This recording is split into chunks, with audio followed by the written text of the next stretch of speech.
Where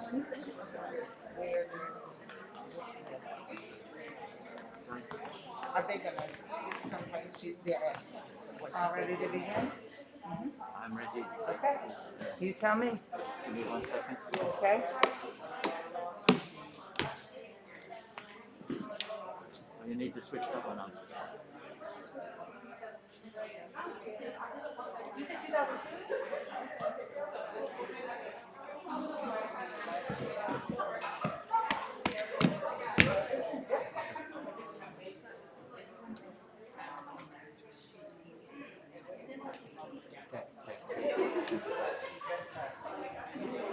Here.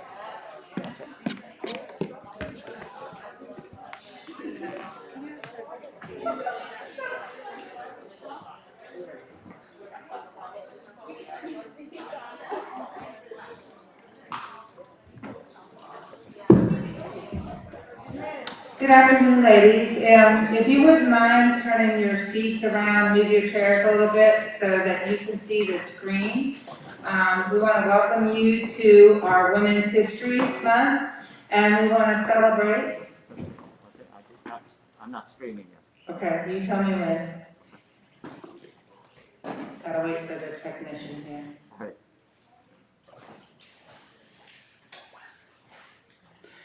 Good afternoon, everybody at Seton. Good afternoon, those of you who are here at the tables, and good afternoon to everybody at home or in the classrooms up at Seton. We want to welcome you all to our celebration of Women's History Month, and as a special treat, we have some wonderful alumnae who, as you know, when we introduce this topic, we feel like they have broken the gender and the race barriers to be successful in their many, many different accomplishments.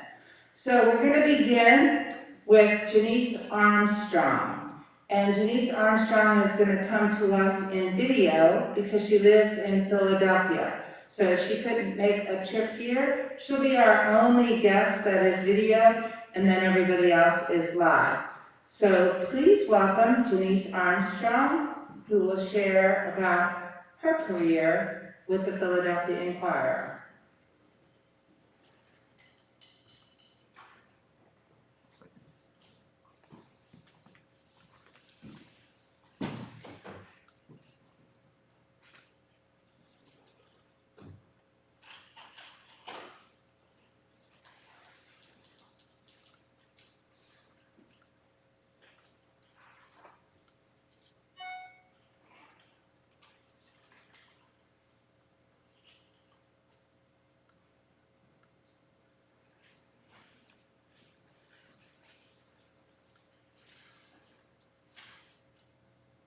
Hello.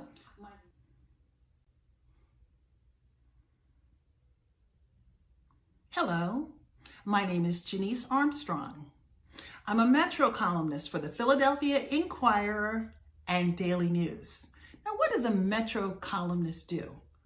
A Metro columnist owns a certain piece of real estate in the paper, and it's that person's responsibility to fill it with news and opinions and perspectives that they want to share with the reader. So one day it could be something fun or exciting, or the next day it might be something pretty serious, dealing with a really important topic and maybe full of opinion. So it really varies from one day to the next. I absolutely love it. I love the excitement, I love the challenge, and I love being able to speak to people about issues that are near and dear to me. Now, what makes it hard? It's hard to always come up with great ideas one day after the next. You know, that day when you got a great idea, you figure out how to execute it, you get it together and you get it in by deadline, that's great.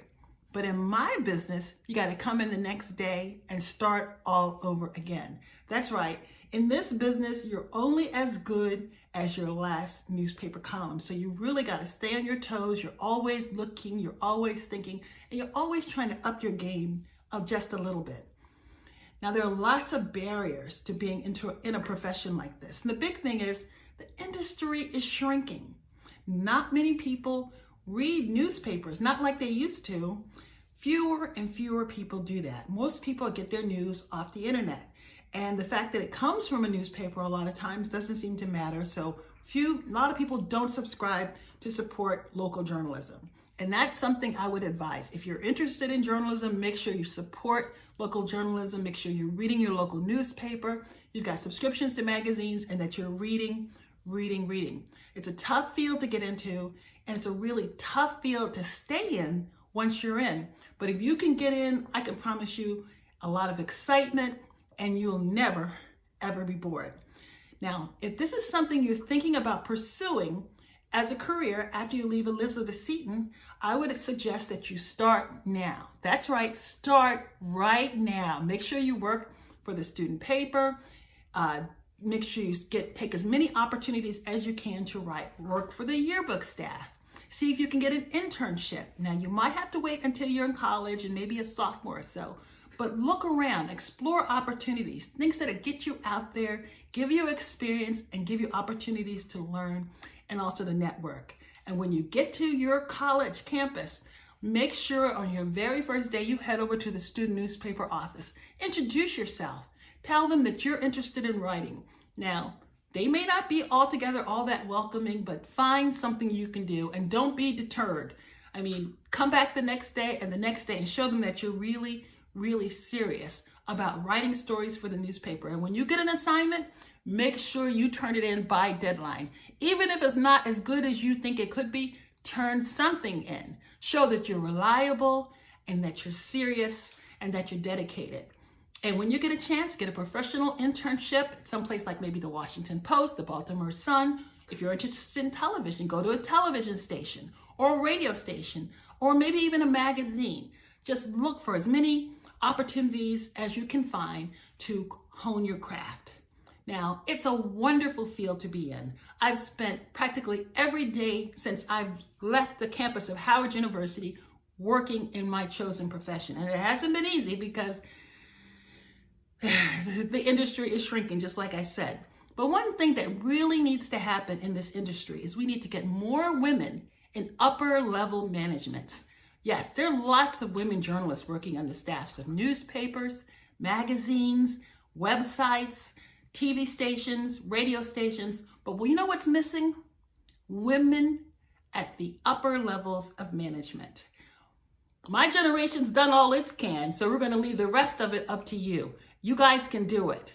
We need to get women at the top to run things. So it's a great profession. I hope you consider it, and I wish you all the luck.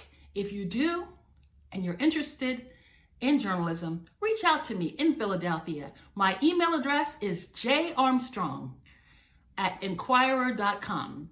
And tell me that you're a Seton sister, and I'll be sure and respond. Best of luck to you.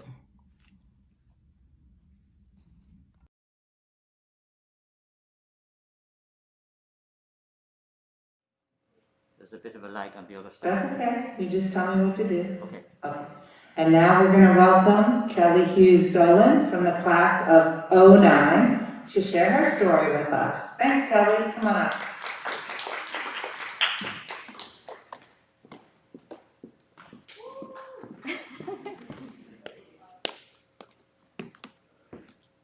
Hey ladies, I wasn't actually expecting to come up here and talk to you. I wasn't sure I was gonna go. Oh, you good?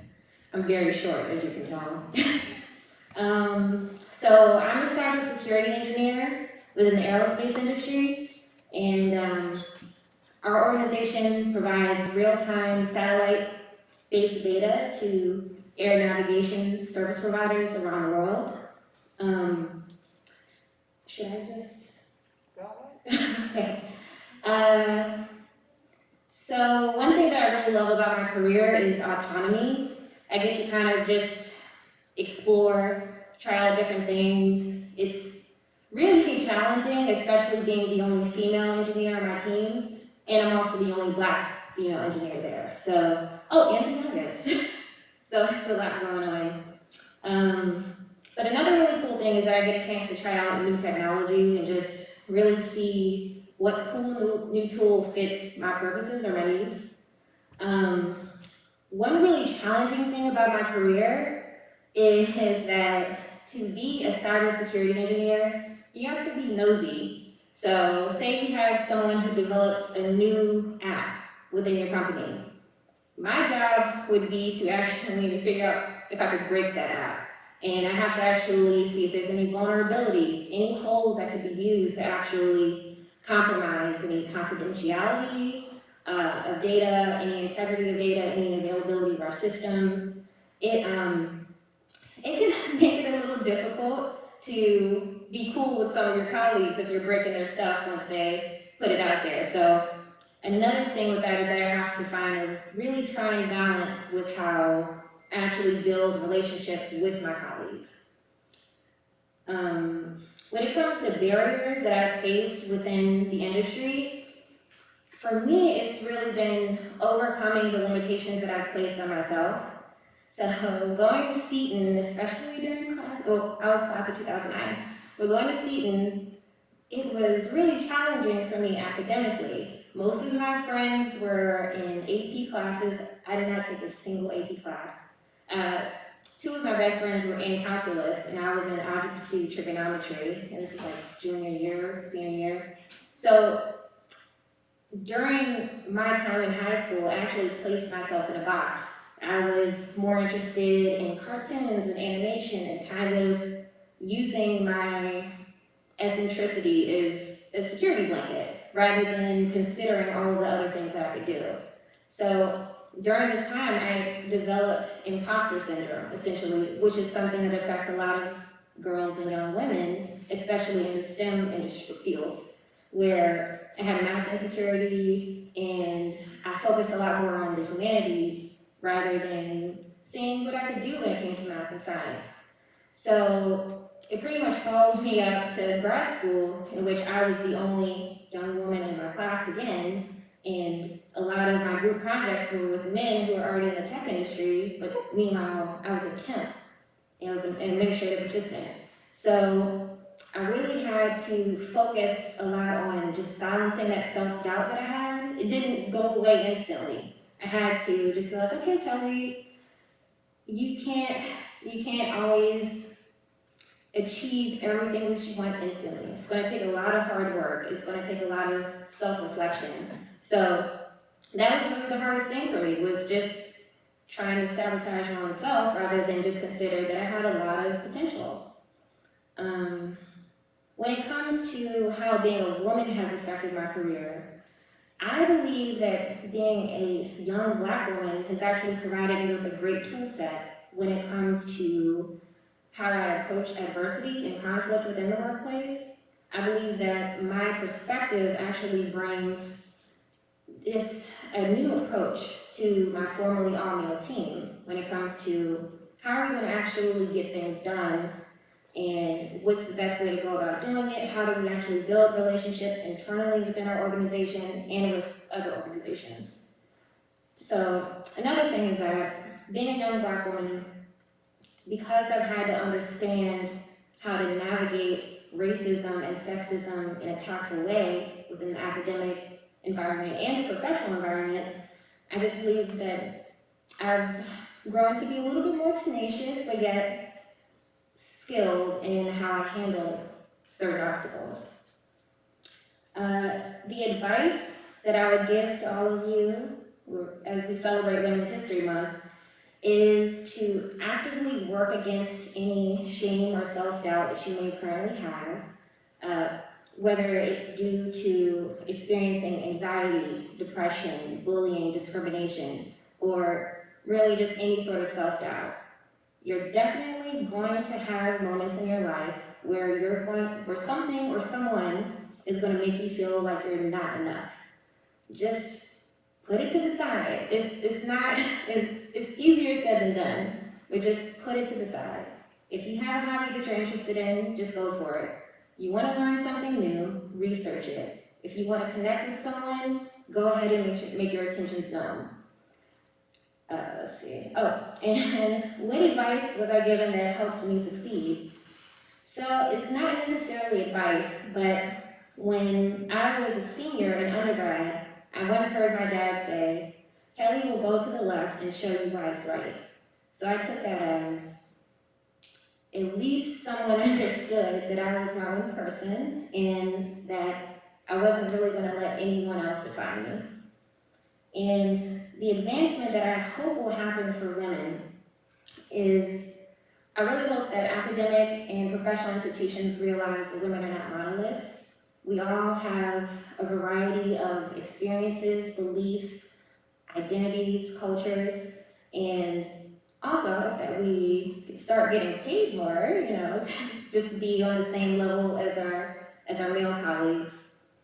And really the only other thing I'd like to share is don't let anything define you. At this time, it can seem as if schoolwork is everything. Of course, work diligently, but your courses and your grades don't define who you are, and they don't actually define your value.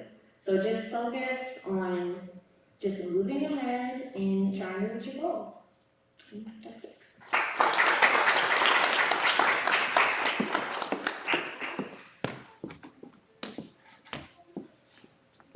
Thank you, Kelly, for not giving only professional advice, but personal advice and talking from your heart and just revealing your own struggles, and that's real. And our ladies like to hear something that's really very real like that. So thank you so much.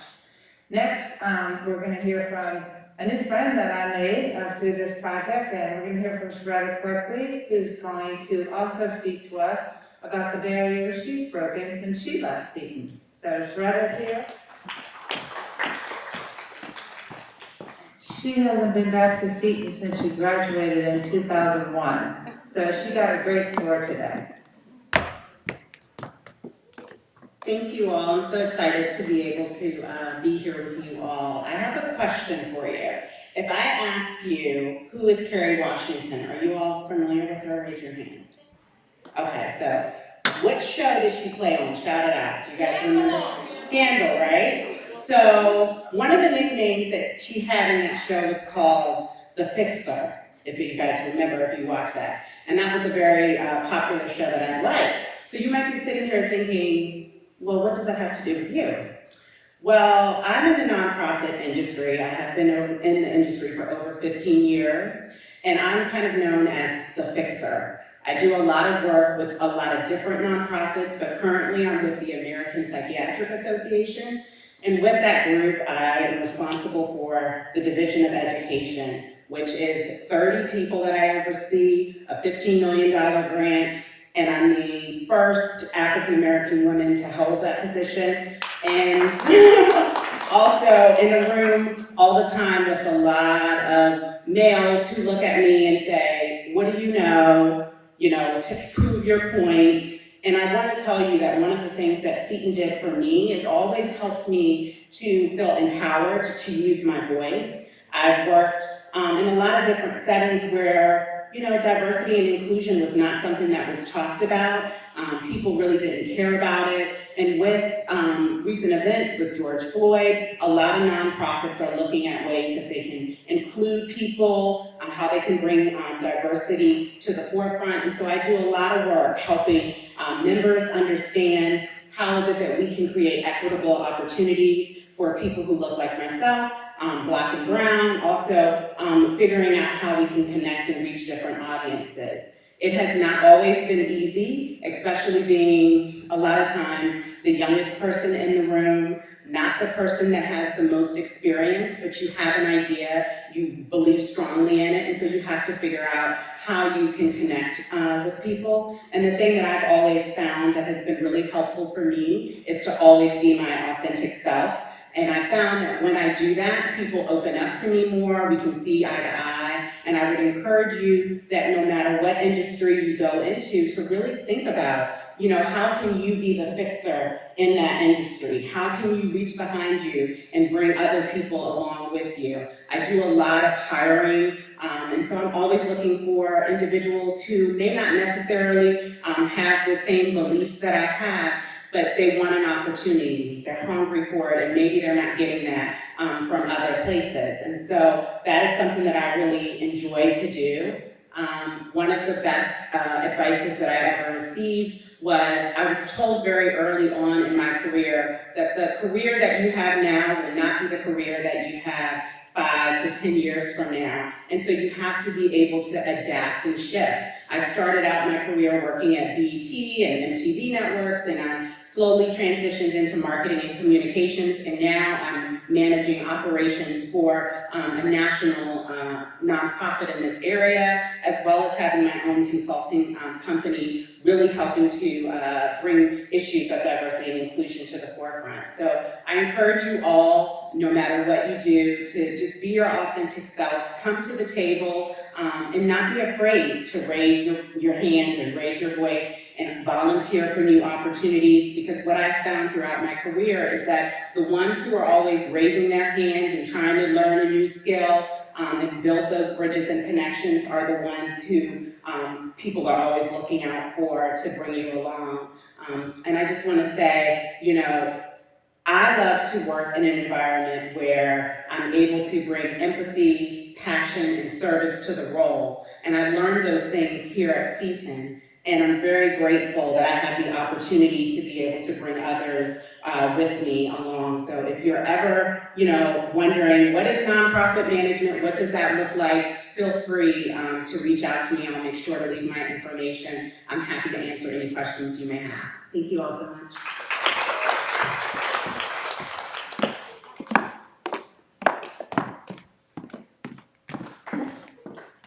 Our next speaker, okay, Mr. Amar, Yes. our next speaker is no stranger to Seton. Her daughter Kayla is here, so I'd like to welcome Judge Ada Clark Edwards, okay? So thank you so much for leaving your profession to be with us. Absolutely, absolutely. Tell me when you're ready.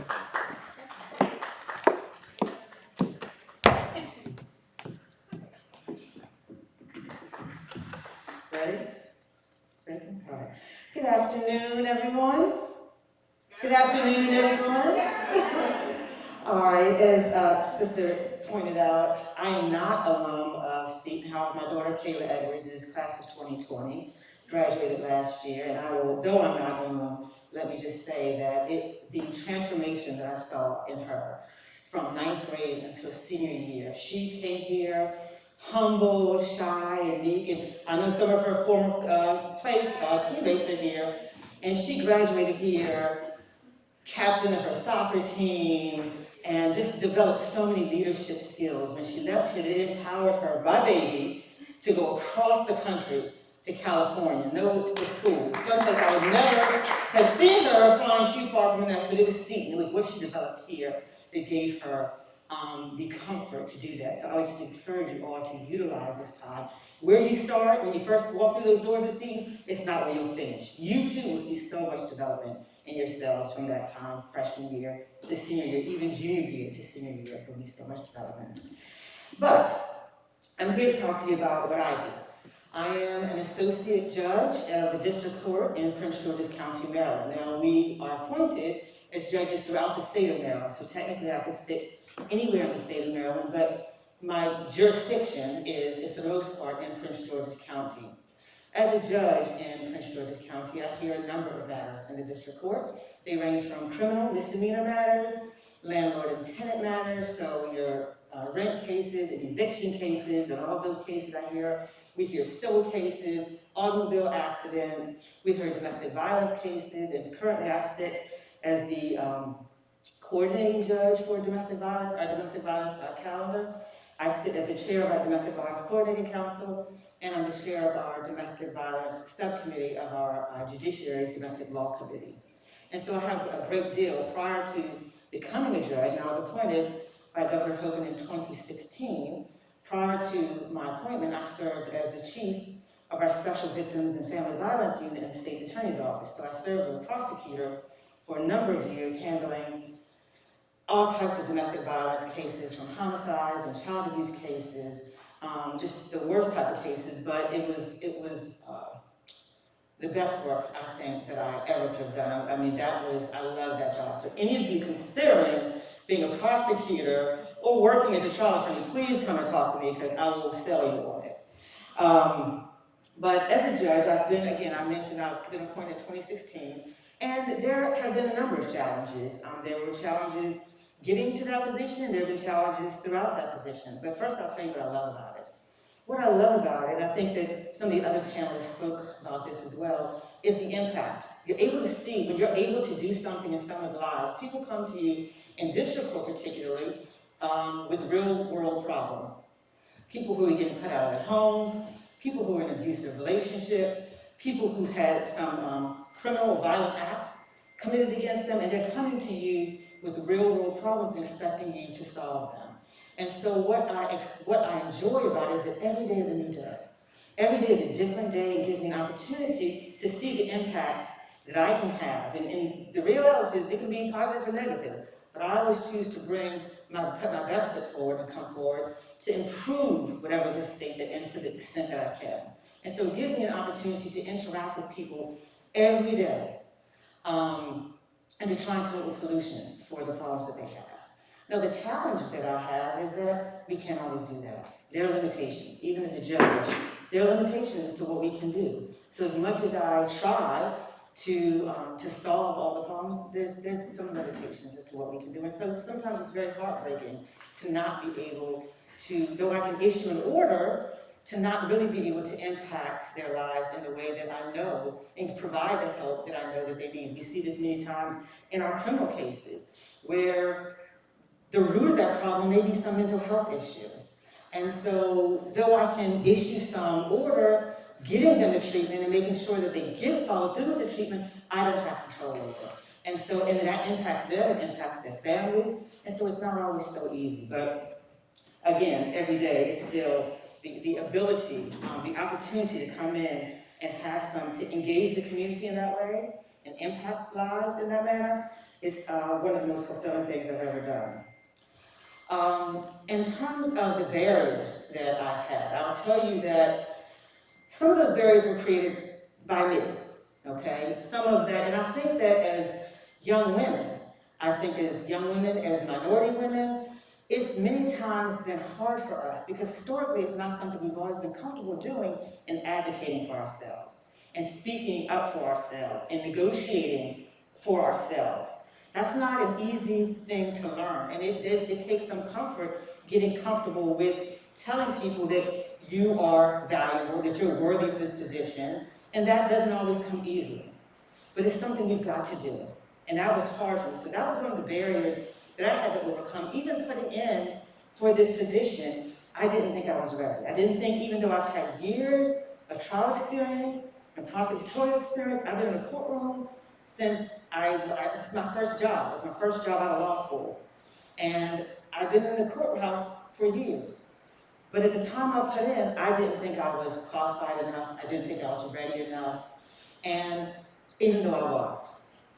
And even though other people were telling me that, oh, you're ready, I shouldn't have needed that outside affirmation. We've got to be ready to advocate for ourselves and stand up for ourselves and know that we are just as valuable and just as worthy and just as deserving of those positions that we worked so hard to get to. That's what I was working so hard for all those years, is to get to that next level. And so what I would encourage you to do is don't let your own doubts block your blessings, right? Don't let your own doubts about where you think you may be or what you're capable of doing block your own blessings. Step out there, take that chance, because I'll tell you, what's for you is for you. When I put my application in for this judgeship, there was nothing that stood in the way. Every door that I thought would be closed opened for me, and I was able to get appointed the very first time. And so don't let that stand in your way. Had I not applied, I would never have gotten that position, and that blessing was just waiting for me on the other side. Now, one of the other barriers or challenges that I had is once I got the position, everyone may not think that you're necessarily entitled to be where you are. And everyone may not necessarily treat you like you are supposed to be where you are. After even becoming a judge and sitting on the bench, there were male judges who would come into my courtroom, sometimes even female judges who were in a practicing area of law that I wasn't as familiar with, but was becoming familiar with, that would question what I would do or doubt what I would do because they didn't think I was experienced enough to be there. Again, you can't let that stop where you're supposed to be. You go in there with your best. You go in there with a with a purpose. You go in there deciding that you are going to do the best you can every day, and at the end of the day, you can walk away knowing that you did just that, regardless of what anyone else comes in your position and says. You go in there with everything that you know you brought to the table. What I would encourage you to do if you are interested in a position like this, or interested in just the legal profession in general, and I will tell you that our legal profession has come a long way. If you were to walk through our courthouse 10 years ago, and you walk down the hallways of our courthouse and you see all of the judges, the former judges lined up on the wall, they don't look like any of us in here. They don't look like any of us in here. If you go into our courthouses now, it looks so different. On our district court, we have 19 judges. Our administrative judge is a Black woman, Lisa Hall Johnson. We comprise the majority of the judges on the bench, women, I mean. There are 11 of us out of 19. 9 of us are Black, are African American women. And it just in circuit court as well, which is right down the hall, the majority of the judges that sit there as well are women, are African American women. And so the profession is changing. It is changing, and it's becoming more inclusive, but I will tell you there's still a lot of work to do. Because even as you look federal level, you look at our Supreme Court, okay? There's no one that looks like many of us on our Supreme Court, at our federal level benches. And so there's still a lot of room for growth and development in the area of law. And so if it's something you're interested in, even if it's not something you thought you were going to do right now. When I graduated from high school, I went to Towson, it was Towson State University. I went to Towson, I was going there to be a broadcaster, to be in communications. I wanted to be an anchor woman. And it was through my experiences at Towson, becoming involved in the Student Government Association, becoming involved in the, so many things, becoming involved in the Mojave Magazine, which is our campus radio show. Becoming involved in so many things on campus, they gave me an opportunity to see that maybe I don't want to do broadcasting, maybe there's some other things I may be interested in. And so when you get to school, if you decide you're going on to college from here, explore as many opportunities as you can. Broaden your horizons to see what it is you may be interested in doing. Really take advantage of internships, because that's what gives you the opportunity to see whether or not this is something you like to do.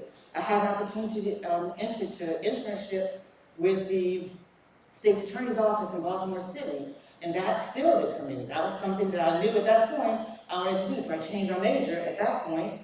Well, I changed my mind. I kept my major in communications, because you can go to law school with any major, really, and added a minor in political science, and then went on to law school. So again, I would just encourage you, take advantage of those opportunities while you're in school. Don't be discouraged if you don't know just yet while you're here. Even if you're seniors, you sit here today, what it is you want to do. That's the glory of college. It gives you an opportunity at like no other point in your life where you have an opportunity to really explore so many different opportunities to see what it is you may be interested in. So definitely utilize that time. And if there are no other questions, if there aren't any questions at this point, I don't think we're taking questions right now, sister. At the end. Then that's it. Thank you so much for your time.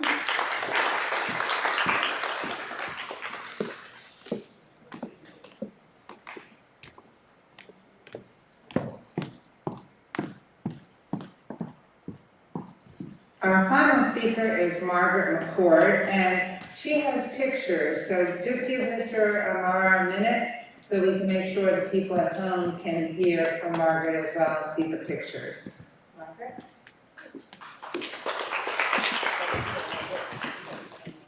You probably noticed, but the military loves its PowerPoint, so I apologize. It also keeps me on track, and I do love pictures, so let me know when we're ready.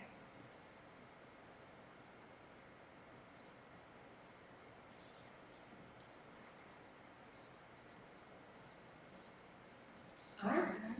Again, thanks for having me. I'm Margaret McCord, and I'm a major in the U.S. Air Force. Next slide. So I was Seton 2002, so long ago. And I went to University of Portland on an Air Force ROTC scholarship, commissioned and graduated in 2007.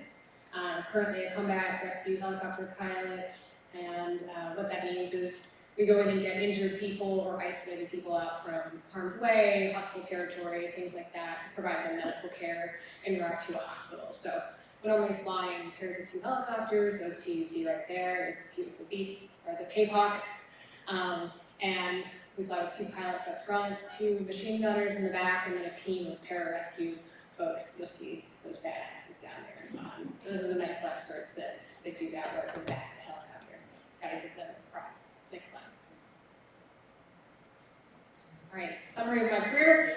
Out of college, I went to pilot training and survival training. And then after that, my first assignment was Camp Springs, Maryland, Andrews Air Force Base. So I was like, wow, see the world, go back home. Cool. But it was a blessing in disguise. I got to be with my family. I'd been to college on the West Coast for a couple of years, so it was really nice. And I flew those blue and white helicopters that probably menace you all the time around the DC area, doing DV support and contingency response kind of stuff. After that, I decided I wanted to deploy and save some lives, so I switched to a different helicopter, to the one you saw on that previous slide. Did that training and then was assigned to southern Georgia. And while I was in that squadron, I went to Afghanistan twice, and then did some local area search and rescue domestically, and after hurricanes, supported folks that way, and then did numerous training exercises around the country. After 3 years with that squadron, I moved to another squadron in Okinawa, Japan, which is beautiful. You'll see some pictures of that place coming up. Same mission, this time did operations in South Korea, Taiwan, mainland Japan, and then went back to Afghanistan from there as well. I'm currently a student and an Air Force liaison to the Marine Corps University's Command and Staff College, so I commute to Quantico every day, so this was really awesome to be here.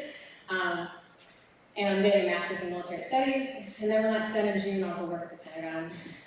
Paperwork, but paying my dues, it's all part of the process. Next slide. What I love is the mission. Saving lives is the best job I've ever had. It's also really fun, especially helicopters. Flying in general is really good, but helicopters is the best, personally. And the operations are really exciting, and doing that in combat is exhilarating, it's sometimes very scary, but at the end of the day, it's worth it. So that picture in black and white is a field in Afghanistan where we're rescuing an injured Afghan Army member. And the people in my unit, because of the high intensity of the training and the work, you form really strong bonds, friendships for the rest of your life. I mean, you always see those old Vietnam vet movies, so they're friends for life. I mean, that's real. When you're going through the tough situations like that with the same people for extended periods of time, it's really unique, and I love that about it. You can see one of my best friends, Mike, getting his mustache painted green for his birthday. So we're very close-knit, and you get some shenanigans like that, but it's all good fun, and I condone mustache painting. So the friendships are for life. Also the travel. It's not a vacation when you deploy, but you see the world from a perspective that no one else gets, flying, especially from the air. That's kind of really unique and beautiful. And you see that gorgeous, colorful picture in the bottom right. That's just an average training sortie. Had an iPhone, took a picture of Okinawa. Oh, one of my favorite pictures. Just gorgeous places out there that you may not normally get to see. So get to interact with other countries in ways I never expected. That's me with the Taiwanese Air Force. They were standing up a combat search and rescue capability, so I took a team down there and we integrated with them for a couple days and kind of helped give them some pointers on how to use these brand new helicopters they got, and that's on top of the highest mountain in Taiwan. Just so cool. Never would have expected I would have been doing that 20 years ago. Next slide. So that's all the things I love. It's not an easy job, physically or mentally. It's exhausting. And as you get older or more senior in the ranks, your responsibilities grow. I have to do way more things away from the cockpit, but I'm still also expected to be one of the better pilots in the squadron because I'm so experienced. So that gets kind of stressful, is feeling like you're not juggling your responsibilities. I know everyone at that table knows that feeling. So that's a challenge. And some days you doubt yourself, as you heard. Some days I doubt everything. But what keeps me grounded and keeps me going is the support network that I've invested myself and my time into. I'm uniquely fortunate in that my best friend, my husband, You can see in the top picture, does the same job as me, so I don't have to explain anything. He knows exactly what I'm going through. Well, not exactly, but he gets it. And my best friend in the bottom corner went to Seton, fellow soccer team captain. She's a Navy intel officer, so she also has a unique experience that we can share. But you may not have that, so you need to invest in your support team. Figure out who they're going to be and invest time in them. Explain what you're going through, explain your situation, and then listen when they do the same thing, so that when you do run into hard times, they can listen effectively. They can be a good sounding board. They know what the heck you're saying when you use acronyms and things like that. So as you get more friends throughout your life, but you have less time, just continue to evaluate your network. Make sure you're investing your time in the right places. Because you're going to have to pick and choose sometimes, and just make sure it counts when you need it. Next step. So some barriers that I've personally faced. Everyone's going to be different, so this is a very individual reflection. But there were biases, of course. It's just cheating. I would be held to a higher standard on training stories than my other student. Sometimes I'd be held to lower standards. But generally, I would never get feedback because they don't want to upset me, or maybe I'll cry and the instructor didn't want to deal with that. So there was a lot of that early on. Also, there's the tendency when you are a minority in a group, people want to put you in a box. You've heard this before. This isn't a new thing. Maybe I'm an angry feminist, maybe I'm a supportive mom type, or maybe I'm one of the guys. It's crap. You could be all of those things, depending on the day of the week, what you feel like, what you're doing. So those are things you're gonna have to fight against, maybe, hopefully not. And you're also, if you're a novelty, if you are a minority, what you do is gonna stand out more than the other people. Sometimes that's great. Sometimes it's not great. Everyone has bad days, but when you're the only one that looks like you, people tend to remember those bad days more than the other guys. So again, something to work against, and why reputation matters. Next slide. So ways to overcome these barriers, these are just a couple. Be prepared, because when the stuff that comes out of your mouth is on point, people will start to take notice. And it goes back to that building that reputation. And once you've established that foundation, if you do have a bad day, it doesn't stick. You will bounce right back because people know that you are on your stuff. And a bad day doesn't define you. So be prepared. It also enables you to be confident when you walk into the room and you know what's going on. It shows. And it helps you overcome any kind of insecurities you may be having. You're like, I'm prepared for this. I don't care. I'm ready. And you're going to hear what I have to say because I have something to contribute. And if you are, again, a minority, your perspective is valuable. Your organization, whether they know it or not, they need to hear it. So please show that. And then be present. This one's a little more squishy. So both in work and out of work, I found that by deliberately taking time to get to know my team members and letting them get to know me, any box they wanted to put me in was just dissolved because they learned I'm Margaret, not an angry feminist, not the supportive mom stereotype. I'm just me. I'm an individual, I'm a professional, I know what I'm doing. So take that time in and out of work for people that you're going to be working with closely and just get to know them. Be present. And then speak deliberately. This is just really generic advice, but at times where you're being faced with that bias, don't let it force you to respond in a way that you don't like. Take 3 seconds. Take a deep breath. Trust me, it may seem like forever in your head. No one else is going to know, but just make sure the face that you're showing the world is how you want it to be. Don't let anyone get that reaction out of you. Control what you can control and take some time to ensure that you do that. And it'll pay dividends. Next slide. So some parting thoughts. I used to hate when I was younger, first woman to do this. Not that I didn't respect the significance of that role, but I just didn't like the extra attention. I just wanted to be seen for a pilot. And maybe the best pilot all around, not the best woman pilot. I kind of got under my skin early on. But then in 2018, I deployed, and this time I got to go as the commander. So I took 3 helicopters, 100 people, maintenance folks, pararescue team, air crew, and we went from Japan to Kandahar, Afghanistan. And it was a really tough deployment. It was very busy. There were a lot of spectral operations we were supporting, a lot of strategic bombing missions, and our sister squadron in Iraq lost a helicopter. So it was a really, one of those tough spots where I leaned on my support network a lot. But then PA, the Public Affairs Office, came and said, we want to do a little article on your squadron. And I said, okay, I got the right person. Her name's Tori Snow. She's a brand new aircraft commander. She's a young pilot, but she is a beast. She is great at everything she sets her mind to. So I set them up with her and they did an interview. And that's her in the top right there. And when I read her interview, I was totally surprised. It was like a splash of cold water. They're like, hey, what challenges have you faced being a woman? Has it been difficult? And she's like, no, it's been great. These guys are my brothers. Our commander's a woman. Everyone respects her. You know, we just got the job done. All that matters is that you're good at what you do. And I was like, holy crap, that's fantastic.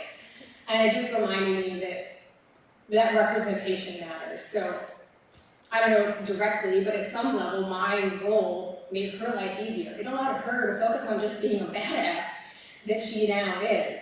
And that is why I'm here now, because that was a really good reminder and a wake-up call for me. That was one of the highlights of that deployment was that article that she did, and just hearing that experience for her. So hopefully, all this advice I just gave you will be obsolete by the time you get out there in the workforce because of these awesome women. So that's it, unless there are any questions, which we'll do afterwards. Thanks.